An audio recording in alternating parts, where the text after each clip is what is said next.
natin yan hanggat dadaan ka ng dalawang region. Isolate talaga. So naging boundary dispute noon. So, because of the road, maraming mga young people ang sasabi, Pastor, ano ito? Mag-register na lang kami sa Vizcaya.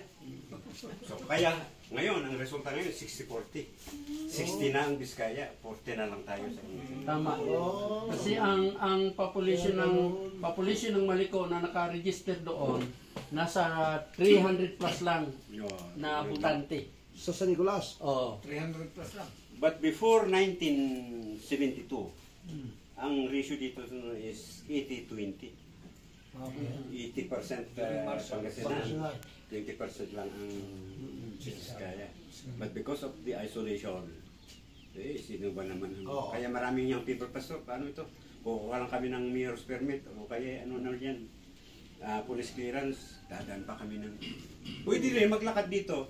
When I was studying sa Nicolas, Bishop, nilalakad ko itong Maliko hanggang sa San Nicolas for 3.5 to 4 hours. Hindi na po kayo naglakad dito. One way pa lang yun, naglakad rin dito na.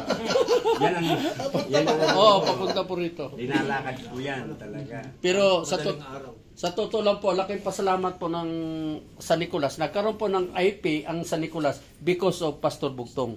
We praise God because of Siya the po. passing of the EPRA law, the Indigenous People's Law, if you are aware of that. Siya po ang mundo.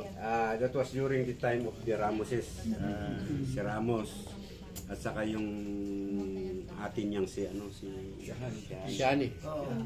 Kandidato po siya. During their time, talagang puspusan namin ipinano yung Indigenous People's Rights Act. Ang sponsor na senator noon is si Let Us Do It. Si Juan Flavio. Igorot din yun